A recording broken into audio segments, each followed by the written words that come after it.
এখনও তমলুক কেন্দ্রে প্রার্থীর নাম ঘোষণা করেনি বিজেপি। তবে পদ্ম শিবির সূত্রে খবর এবং জল্পনা যে ওই আসন থেকেই পদ্ম প্রতীকে প্রার্থী হচ্ছেন হাইকোর্টের প্রাক্তন বিচারপতি অভিজিৎ গঙ্গোপাধ্যায়। স্বেচ্ছাবস্ত্র নিয়ে গত বৃহস্পতিবারই যিনি হাতে বিজেপির পতাকা তুলে নিয়েছেন, সেই অভিজিৎই এইবার নিজের সম্ভাব্য নির্বাচনী কেন্দ্র তমলুকে যাচ্ছেন। মঙ্গলবারের তমলুক সফরে প্রথমবারের জন্য নন্দীগ্রামেও পা দেবেন তিনি। তার গাইড হিসেবে সঙ্গে থাকবেন নন্দীগ্রামের বিজেপি বিধায়ক তথা রাজ্যের বিরোধী দলনেতা শুভেন্দু অধিকারী। বিজেপি সূত্রে খবর, প্রথমে তমলুকের দলের জেলা দপ্তরে যাবেন অভিজিৎ, তারপর সেখান থেকে যাবেন তমলুকের বিখ্যাত বর্গ ভীমা মন্দিরে পুজো দেওয়ার কথাও রয়েছে তার। এমনটাই জানিয়েছেন হলদিয়ার বিধায়ক তথা ওই জেলার বিজেপির সভাপতি তাপসী মণ্ডল। দুপুর 12টা নাগাদ নন্দীগ্রামে ঢুকবেন অভিজিৎ। প্রথমবারের জন্য রাজ্য রাজনীতির সদা চর্চিত নন্দীগ্রামে পা দেবেন সদ্য রাজনীতির ময়দানে নামা প্রাক্তন বিচারপতি। তার আগে শেষ মুহূর্তের প্রস্তুতি সেরে রাখছেন স্থানীয় বিজেপি নেতৃত্ব। নন্দীগ্রামের এক বিজেপি নেতা জানিয়েছেন, শুভেন্দুর বিধানসভা কেন্দ্রে এসে রেয়াপাড়া এলাকার একটি শিব মন্দিরে পুজো দেবেন অভিজিৎ। নন্দীগ্রামে শুভেন্দুর যে দপ্তর, মঙ্গলবার সেখানেই মধ্যাহ্নভোজ করার কথা রয়েছে তার। তারপর নন্দীগ্রাম থেকে কাঁথিতে যাবেন অভিজিৎ। শুভেন্দুর বাড়ির শান্তিকুঞ্জেও যাওয়ার কথা রয়েছে তার। সেখানে গিয়ে তিনি দেখা করতে পারেন শুভেন্দুর পিতা তথা কাঁথির বিদায়ী সাংসদ শিশির অধিকারীর সঙ্গে।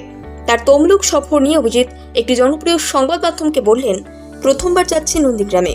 নাম ঘোষণা হলে আমার অনুভূতি কি, ওখানকার জন্য আমি কি করতে পারি, এসব নিয়ে বিস্তারিত কথা বলবো। এখনও তমলুক কেন্দ্রে প্রার্থীর নাম ঘোষণা করেনি বিজেপি। তবে পদ্ম শিবির সূত্রে খবর এবং জল্পনা যে ওই আসন থেকেই পদ্ম প্রতীকে প্রার্থী হচ্ছেন হাইকোর্টের প্রাক্তন বিচারপতি অভিজিৎ গঙ্গোপাধ্যায়। স্বেচ্ছাবস্ত্র নিয়ে গত বৃহস্পতিবারই যিনি হাতে বিজেপির পতাকা তুলে নিয়েছেন, সেই অভিজিৎই এইবার নিজের সম্ভাব্য নির্বাচনী কেন্দ্র তমলুকে যাচ্ছেন। মঙ্গলবারের তমলুক সফরে প্রথমবারের জন্য নন্দীগ্রামেও পা দেবেন তিনি। তার গাইড হিসেবে সঙ্গে থাকবেন নন্দীগ্রামের বিজেপি বিধায়ক তথা রাজ্যের বিরোধী দলনেতা শুভেন্দু অধিকারী। বিজেপি সূত্রে খবর, প্রথমে তমলুকের দলের জেলা দপ্তরে যাবেন অভিজিৎ, তারপর সেখান থেকে যাবেন তমলুকের বিখ্যাত বর্গ ভীমা মন্দিরে পুজো দেওয়ার কথাও রয়েছে তার। এমনটাই জানিয়েছেন হলদিয়ার বিধায়ক তথা ওই জেলার বিজেপির সভাপতি তাপসী মণ্ডল। দুপুর 12টা নাগাদ নন্দীগ্রামে ঢুকবেন অভিজিৎ। প্রথমবারের জন্য রাজ্য রাজনীতির সদা চর্চিত নন্দীগ্রামে পা দেবেন সদ্য রাজনীতির ময়দানে নামা প্রাক্তন বিচারপতি। তার আগে শেষ মুহূর্তের প্রস্তুতি সেরে রাখছেন স্থানীয় বিজেপি নেতৃত্ব। নন্দীগ্রামের এক বিজেপি নেতা জানিয়েছেন, শুভেন্দুর বিধানসভা কেন্দ্রে এসে রেয়াপাড়া এলাকার একটি শিব মন্দিরে পুজো দেবেন অভিজিৎ। নন্দীগ্রামে শুভেন্দুর যে দপ্তর, মঙ্গলবার সেখানেই মধ্যাহ্নভোজ করার কথা রয়েছে তার। তারপর নন্দীগ্রাম থেকে কাঁথিতে যাবেন অভিজিৎ। শুভেন্দুর বাড়ির শান্তিকুঞ্জেও যাওয়ার কথা রয়েছে তার। সেখানে গিয়ে তিনি দেখা করতে পারেন শুভেন্দুর পিতা তথা কাঁথির বিদায়ী সাংসদ শিশির অধিকারীর সঙ্গে।